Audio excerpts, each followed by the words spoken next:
সবাইকে স্বাগতম আমাদের আরো একটি নতুন অ্যানালাইসিস ভিডিওতে। অবশ্যই জেনে রাখবেন আমাদের এই অ্যানালাইসিস ভিডিওগুলো পাবলিশ করা হয় শুধুমাত্র এডুকেশনাল পারপাসে। আপনারা যাতে অল্প অল্প করে শিখে নিতে পারেন এবং প্র্যাকটিস করতে পারেন, স্কিলড হতে পারেন, সেই জন্য আমাদের এই ভিডিওগুলো পাবলিশ করা হচ্ছে। আমরা অফলাইন, অনলাইন বিভিন্ন রকমের ক্লাসের এবং কোর্সের অফার করে থাকি। প্রয়োজনে আমাদের হোয়াটসঅ্যাপ নাম্বারে কন্ট্যাক্ট করতে পারেন। আজকে আমরা মার্কেটের আপডেটসে দেখব। আমি আমাদের গতকালকের যে ভিডিও ছিল সেখানে বলার চেষ্টা করেছি যে যেহেতু মার্কেটটা ভালো একটা কারেকশন হয়ে বলিঞ্জার ব্যান্ডের একেবারে লোয়ার ব্যান্ড যেটা সেটা প্রায় কাছাকাছি চলে আসছে। সো এইখান থেকে আগামী বেশ কয়েকদিনের মধ্যে রিভার্সাল হওয়ার সম্ভাবনাটা খুব বেশি ছিল। আমি দেখিয়েছি সিমিলার ক্রসওভার যে প্যাটার্ন, মুভিং অ্যাভারেজের ক্রসওভার, সেটাও আমরা হয়তো বা আপকামিং ডে গুলোতে এই জায়গাগুলোতে হয়তোবা দেখা যেতে পারে। তো যাই হোক, আমরা মূল অ্যানালাইসিসে চলে যাচ্ছি। আজকে আমরা একটা বুলিশ মার্কেট দেখতে পাই শুধুমাত্র আজকের দিনের জন্য, এবং আমরা এখনো পর্যন্ত যেই সাপোর্ট জোনের কথা বলেছি 5,630 পয়েন্ট, এই 5,630 পয়েন্টে কিন্তু সাপোর্টটা এখনো পর্যন্ত ভ্যালিড আছে। আমি বলেছিলাম ইলিয়ট ওয়েভের যে থার্ড ইম্পালসিভ ওয়েভ সেটা এখনো পর্যন্ত পেন্ডিং আছে। ইলিয়ট ওয়েভটা থিওরিটিক্যালি এখনো পর্যন্ত ভ্যালিড আছে যতক্ষণ পর্যন্ত না এই টপ লেভেলটাকে ক্রস করে নিচের দিকে না নেমে যাচ্ছে। সো এখনো পর্যন্ত নিচের দিকে যেহেতু পুরো একটা কমপ্লিট বডির ক্যান্ডেলস্টিক্স তৈরি হয় নাই, সো এখনো পর্যন্ত এটা ভ্যালিড আছে এবং এখান থেকে মোরলেস 700 পয়েন্টের র্যালি পেন্ডিং আছে। আমরা দেখব এই ক্যান্ডেলস্টিক্স একটা সাইকোলজি রিপ্রেজেন্ট করে মার্কেটে, সেটা হচ্ছে bullish engulfing. So bullish engulfing হলো যে রিসেন্ট টাইমে মার্কেট যতটুকু নেগেটিভ হয়েছিল তার অলমোস্ট অনেকটাই এই বুলিশ এনগালফিং প্যাটার্নের দ্বারা সাইকোলজিটা এমন আসছে যে বায়াররা অ্যাকচুয়ালি এটার সুযোগ নিয়েছে, স্মার্ট মানি এটার সুযোগ নিয়েছে। বলিঞ্জার ব্যান্ডটা যেহেতু স্কুইজ হয়ে আসছে, হয়তো বা আপকামিং ডে গুলোতে আরেকটু স্কুইজ হয়ে আসবে এবং তারপরে হয়তো বা কনসলিডেশন হয়ে হয়ে মার্কেটটা আস্তে আস্তে আরো পজিটিভ ধারায় যেতে পারে, অথবা সময় নিলেও এখানে বেসটা ক্রিয়েট করার একটা চেষ্টা করতে পারে। এখনো পর্যন্ত এটা কিন্তু টাইপের কিছু একটা ব্যাপার আছে, আহ, সেটা নিয়ে না হয় অন্য কোনো এক সময় আলোচনা করব। আপাতত আমরা মার্কেটের একটা কামব্যাক দেখতে পাচ্ছি। দেখা যাক মার্কেটটা এখানে রিবাউন্ড করে সাস্টেইন করে কিনা। তবে আপাত দৃষ্টিতে যেটা মনে হচ্ছে যে মার্কেট এখানে রিবাউন্ড করে সাস্টেইন করার হয়তোবা একটা মানে পসিবিলিটিস থাকবে এবং সেটা খুবই হাই। তো এই জায়গাটাতে প্যানিক করা বা ওভার থিঙ্কিং করার কোনো আমি অবকাশ দেখছি না। আমরা মুভিং এভারেজে ক্রসওভারের কথা বলেছিলাম গতকাল। সেই ক্রসওভারটা এখনো হয়নি, খুব সামান্য একটা গ্যাপ এখনো পর্যন্ত আছে। হয়তোবা এটা যদি কনসলিডেশন হয় তাহলে এই গ্যাপটা আরো বেশি কাছাকাছি হয়ে যাবে, অথবা মার্কেট যদি এখান থেকে রিভার্স করা শুরু করে অর্থাৎ বাড়া শুরু করে তাহলে হয়তো বা ক্রসওভারটা না হয়ে আবার আপর দিকে যাবে। তো যেটাই হোক, দুইটাই পজিটিভ। অ্যাটলিস্ট এটা যে গ্যাপ ছিল সেই গ্যাপটা একদমই কমে এসেছে। আমরা কিছু স্টকের অ্যানালাইসিস দেখবো আজকে। আপনারা স্ক্রিনে দেখতে পাচ্ছেন জিপি 387 টাকা পর্যন্ত হাইস্ট প্রাইস উঠেছিল। সেটা আমরা দেখতে পাচ্ছি যে মুভিং অ্যাভারেজের যে শর্ট টার্ম মুভিং অ্যাভারেজ সেইটাকে সাপোর্ট মেনে এটা কিন্তু আগাচ্ছে, এবং মিড টার্ম মুভিং অ্যাভারেজ যেটা সেটাও কিন্তু অনেকটা গ্যাপে ছিল, বাট এখন এটা আস্তে আস্তে ক্লোজ হয়ে আসছে। এটা হতে পারে আগামী আরো বেশ কয়েকদিন, মানে আরো 2 থেকে 3 সপ্তাহ বা আরো 1 মাস কনসলিডেশন হয়ে এই গ্যাপটা আরো কমে আসবে। বলিঞ্জার ব্যান্ড এর স্কুইজ অবস্থা আরো আমরা দেখব, এবং সর্বোপরি এই যে নতুন যে কনসলিডেশন জোন, এটা একটা সাপোর্ট জোন ক্রিয়েট করেছে। এই জোনটাতে মোমেন্টাম গেইন করে সেকেন্ড র্যালি বা সেকেন্ড পুল বা বুলিশ মুভমেন্টের জন্য আমি বলবো যে স্টকটা রেডি হচ্ছে। তো সময় লাগতে পারে, কনসলিডেশন আরো বেশি সময় ধরে হতে পারে, কিন্তু আপনারা যদি কাউন্ট করেন অগাস্টের মাঝামাঝি থেকে নিয়ে এখন পর্যন্ত মোটামুটি বলতে গেলে ১ মাসের কিছুটা কম সময় ধরে এই সেইম লেভেলে বা সেইম জায়গায় বা সেইম জোনটাতে কনসোলিডেশন হচ্ছে, এটা একটা গুড সাইন। আ আপনারা আপনাদের অ্যানালাইসিস ওয়াচ লিস্টে এটাকে অবশ্যই রাখবেন, এবং এই জায়গাটাতে কিছু কিছু পজিটিভ ইন্ডিকেশন আছে। আমি যদি ক্যান্ডেল স্টিক্স দিয়ে দেখাই, আজকে একটা ডোজি ক্যান্ডেল আসছে। Doji candle means bullish bearish কোনোটাই না, বাট আমরা দেখেছি যে মার্কেটের একটা কন্টিনিউয়াস কারেকশন গিয়েছে, সেইখানেও এই ক্যান্ডেল আসার মানে হচ্ছে, আগে যদিও পজিটিভ ছিল বাট তারপরেও এই ক্যান্ডেলটার মানে হচ্ছে যে এটার সাপ্লাই এবং ডিমান্ড দুইটাই ইকুইলিব্রিয়াম হয়ে গিয়েছে অলমোস্ট। যখন মার্কেটের শিফটিং হবে, আহ, এখন লো পেইড আপ ভালো করছে, অন্যান্য স্টক কিছু কিছু ভালো করছে, সেইগুলো যখন কারেকশনের মোডে যাবে, ব্যাংক আবার আজকে কিছু ভালো করেছে, হয়তোবা ব্যাংক আগামী ৩-৪ দিন ভালো করতে পারে। সেই ক্ষেত্রে সেইগুলো যখন আবার কারেকশনে যাবে বা প্রফিট টেকিং হয়ে বা কিছুটা হলেও স্লো ডাউন হবে, তখন আবার এইগুলা টার্ন চলে আসবে। তো তখন দেখা যাবে যে এইখান থেকে আবারও মোমেন্টাম গেইন করবে বলেই আমাদের টেকনিক্যালি আমরা দেখতে পাচ্ছি।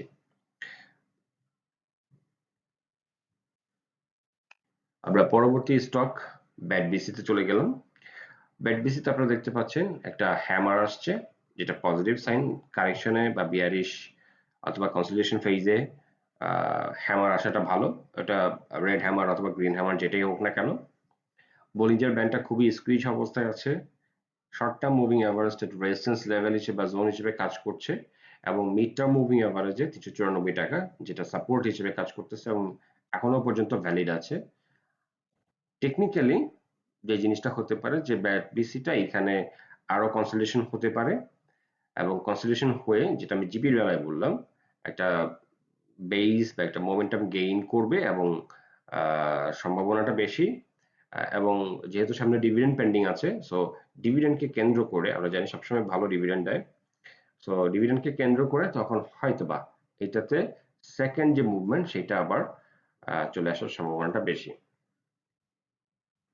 আমরা থার্ড যে স্টকে যাচ্ছি সেটা হচ্ছে অলিম্পিক ইন্ডাস্ট্রিজ। আপনারা দেখতে পাচ্ছেন যে Olympic industries short term moving অ্যাভারেজকে সাপোর্ট দিয়ে দিয়ে দিয়ে দিয়ে এটা একটা প্রাইসিং হয়েছে, এবং বোঝাই যাচ্ছে যে এইটার যে ম্যানিপুলেশন অর্থাৎ প্রাইসিং, সেটা কিন্তু খুব ধীর গতিতে বাট শিওরলি হচ্ছে। তো এটাকেও আপনারা একটা জিনিস এখানে দেখতে পারেন যে মুভিং অ্যাভারেজের কাছাকাছি যদি প্রাইস লেভেল চলে আসে, সেটা আপনাদের জন্য একটা ডে নেটিং অথবা সুইং ট্রেডের, সেম ইনস্ট্রুমেন্ট বাট সুইং ট্রেডের একটা অপশন হতে পারে। যখনই আপনাদের বলিঞ্জার ব্যান্ডের উপরের যে ব্যান্ড সেটাকে টাচ করবে, সেটা একটা অপরচুনিটি হতে পারে। ঠিক একইভাবে শর্ট টার্ম মুভিং এভারেজ এর কাছাকাছি যদি চলে আসে, সেটাও একটা অপরচুনিটি হতে পারে। জেনে রাখবেন এটার রিসেন্ট একটা হাই হয়েছে 219 টাকা, সো এইটা একটা রেজিস্ট্যান্স জোন হিসেবে কাজ করছে, এবং হিস্ট্রিক্যালি 225 টাকার কাছাকাছি একটা রেজিস্ট্যান্স আছে। সো এইটার ব্রেকআউট হয়ে সাস্টেন করা, কনফার্মেশন পাওয়া এবং বুল মুভের কনফার্মেশন পাওয়ার পর আমরা হয়তো বা এটাতে আরেকটা প্রাইস হাইক দেখতে পারেন, যেহেতু এখনো পর্যন্ত এটা শর্ট টার্ম মুভিং অ্যাভারেজকে অনার করছে। আমরা আরো একটা স্টকের অ্যানালাইসিসে চলে এসেছি, লিন্ডে বাংলাদেশ। আপনারা দেখেছেন, আমি দেখিয়েছিলাম একটা চ্যানেল দিয়ে যে এটা চ্যানেলের টপ যেই পজিশন সেটা রেজিস্ট্যান্স জোন ইন্ডিকেট করে, এবং সেখান থেকে এটা রেজিস্ট্যান্স ফেস করে প্রাইস লেভেলটা নিচে নেমে এসছে। বলিঞ্জার ব্যান্ডের বাইরে চলে গিয়েছিল দুইটা, পরপর দুইটাই ক্যান্ডেল স্টিক্স। সো এটা ভিতরে চলে এসেছে এবং আজকে পজিটিভ ছিল। তো এইটা নিয়ে আহ, আমি একটা কথাই বলবো, এটার ফান্ডামেন্টাল কিছু ইস্যুজ আছে, যেটা একটু আপনারা স্টাডি করে নিবেন। এখানে আসলে বিশদ আলোচনা করাটা আসলে ভাবে পসিবল না, যেটা কিনা লং রানে এটার ফান্ডামেন্টালসটা খুব একটা সাপোর্টিভ থাকবে না বলে আমরা ধারণা করি। তো সেটা আপনারা একটু অ্যানালাইসিস করে নেবেন বা সেই রিপোর্টগুলো একটু দেখে নেবেন। আর যারা সেটা বুঝেন না সেটারও সমস্যা নেই, আপনারা চেষ্টা করবেন টেকনিক্যালি যখন বায়াবল সিচুয়েশনে থাকে তখন অবজার্ভ করা, মনিটর করা এবং কনফার্মেশন পেলে সিদ্ধান্ত মেক করা, এবং সবসময় চেষ্টা করুন রিস্ক ফ্রি বা রিস্কটাকে মিনিমাইজ, রিস্ক ফ্রি সম্ভব না স্টক মার্কেটে, রিস্ক মিনিমাইজ রেখে আপনার ইনভেস্টমেন্টের যে সিদ্ধান্ত সেটাকে কন্টিনিউ করা। তো লিন্ডের ব্যাপারে এটাই বলবো যে বোলিঞ্জার ব্যান্ডের বাইরে চলে গিয়েছিল, সেটা এখন ভিতরে চলে আসছে। আহ, দেখতে থাকুন যে এটা শর্ট টার্ম মুভিং অ্যাভারেজটাকে সাপোর্টে নিয়ে আসে কিনা। এটা হয়তো প্রাইস কারেকশন হয়েও হতে পারে, কনসোলিডেশন হওয়ার মাধ্যমে এই প্রাইসটা মুভিং অ্যাভারেজের যে অ্যাভারেজ প্রাইস সেটা বৃদ্ধি পেয়েও হতে পারে। এবং আপাত দৃষ্টিতে যে জিনিসটা এখানে একটু সতর্কতার সাথে দেখা উচিত সেটা হচ্ছে যে বোলিঞ্জার ব্যান্ডটা কিন্তু অনেক গ্যাপ ক্রিয়েট করে আছে, এবং বোলিঞ্জার ব্যান্ড সাধারণত বড় গ্যাপ ক্রিয়েট করে থাকলে এইটা সাস্টেইন করে না। আবার অন্য একটা জিনিসও হতে পারে যে অলিম্পিক ইন্ডাস্ট্রিজে যেটা দেখিয়েছি, শর্ট টার্ম মুভিং এভারেজে সাপোর্ট পেয়ে এটা একটা ভালো র্যালি হয়েছিল। সো সেইটাও হয় কিনা সেটা একটু অবজারভেশনে রাখার ব্যাপার আছে। আশা করি আপনারা টেকনিক্যাল পয়েন্ট অফ ভিউ থেকে এই জিনিসগুলো ফাইন্ড আউট করতে পারবেন। আমরা ব্র্যাক ব্যাংকের চার্ট দেখতে পাচ্ছি, আমরা একটা কনসোলিডেশন ফেজ দেখতে পাচ্ছি ব্র্যাক ব্যাংকের, অর্থাৎ এই জায়গায় একটা কনসোলিডেশন হয়েছে এবং এই বক্স থেকে বের হয়ে একটা প্রাইস হাইক হয়েছে। এখন আমরা নতুন করে আরো একটা কনসোলিডেশন দেখতে পাচ্ছি। সো আপনারা যদি কেউ অ্যানালাইসিস ওভাবে দেখে থাকেন তাহলে আপনারা নিশ্চয়ই জানবেন যে দরবেশ বক্স থিওরি একটা আছে, আপনারা গুগলে সার্চ করলেই পাবেন। ব্র্যাক ব্যাংকের চার্টিং গুলো আমরা ওইটার সঙ্গেই তুলনা করতে পারি, অর্থাৎ দরবেশ বক্স থিওরি, অর্থাৎ বক্সের মধ্যে থেকে কনসোলিডেশন হয় এবং একটা ব্রেকআউট করে প্রাইস হাইক হয়, দেন আবারও বক্সের মতো করে একটা প্রাইস জোন ক্রিয়েট করে এবং কনসোলিডেশন হয়, দেন আবার ব্রেকআউট করে। এবং এই ব্রেকআউট গুলো এবং কনসোলিডেশন গুলো এই শর্ট টার্ম মুভিং অ্যাভারেজকে কিন্তু অনার করেই করছে। ব্র্যাক ব্যাংকে হয়তোবা আরো কিছুটা সময় লাগতে পারে, যেহেতু মুভিং অ্যাভারেজটা প্রায় কাছাকাছি আসতে আরো কিছুটা সময় লাগতেছে, এবং বোলিঞ্জার ব্যান্ডের যে স্কুইজ অবস্থা সেটা হয়তোবা আরো কিছুটা স্কুইজ হবে এবং তাতে সময় লেগে যেতে পারে, বাট ওই সময়টা এইখানকার রিকনসিলিয়েশনের মতোই এইখানেও ওই কনসোলিডেশন ফেজটা পার করছে। তো এটাকেও আপনারা আপনাদের অ্যানালাইসিস ওয়াচ লিস্টে রেখে এটাকে অ্যানালাইজ করবেন। সর্বশেষ যে অ্যানালাইসিস করব যে ইনস্ট্রুমেন্টটা সেটা হচ্ছে আমরা মোবিল যমুনাকে এখানে নিয়ে এসেছি। রিসেন্টলি খুব ভালো একটা প্রাইস হাইক হয়েছে। বোলিঞ্জার ব্যান্ডের বাইরে যখনই গিয়েছে কারেকশন হয়ে ভিতরে আসছে, বোলিঞ্জার ব্যান্ডের বাইরে চলে গিয়েছিল, কারেকশন হয়ে ভিতরে আসছে, এবং ভিতরে যে আসার পরে শর্ট টার্ম মুভিং অ্যাভারেজকে কিন্তু অনার করেছে এই জায়গাগুলোতে, এই জায়গাগুলোতে। তো আপনাদের যে ইয়েটা হবে, ফাইন্ডিংসটা হবে শর্ট টার্ম মুভিং অ্যাভারেজে এটা বিভিন্ন সময়ে যেহেতু অনার করেছে এবং প্র্যাকটিক্যালি আপনারা দেখেছেন এটা কাজ করছে। সো এটা আবারও ৯৮ টাকার কাছাকাছি বা ৯৯ টাকার কাছাকাছি নেমে আসার একটা সম্ভাবনা আছে। তো সেই সম্ভাবনা যখন আসবে সেখানে যদি সাস্টেইন করে প্রাইস লেভেল, তাহলে কাজে লাগানোর জন্য আপনারা এটা অবজার্ভ করতে পারেন। আহ বোলিঞ্জার ব্যান্ডটা একটু স্ফীত অবস্থায় আছে, এটা স্কুইজ হতেও পারে অথবা যেভাবে আছে সেভাবেই হয়তো এটার র্যালিটা কন্টিনিউ করতে পারে। মনে রাখবেন আমাদের অ্যানালাইসিস ভিডিওগুলো শুধুমাত্র এডুকেশনাল পারপাসেই আমরা পাবলিশ করে থাকি। স্ক্রিনে দেওয়া হোয়াটসঅ্যাপ নাম্বার আপনারা আপনাদের যে কোনো প্রয়োজনে যোগাযোগ করতে পারেন। আর প্রতিদিনকার মতো আমরা ইনশাল্লাহ আপকামিং ডেজ গুলোতেও বিভিন্ন রকমের অ্যানালাইসিস নিয়ে আসবো এবং একটা সিরিজ অ্যানালাইসিস হবে। আমরা আমাদের গতকালের ভিডিওতে আমরা বলেছিলাম ব্যাংকিং সেক্টরের কিছু কিছু ইনস্ট্রুমেন্ট যেগুলো 10 টাকার আশেপাশে আছে সেগুলোর অবস্থাটা একটা ওভারসোল পজিশনে ছিল, এবং আমরা আজকে দেখতে পেয়েছি সেই ওভারসোল পজিশন থেকে আজকে ব্যাংকগুলো ভালো করেছে, স্পেশালি আইএফআইসি ব্যাংক।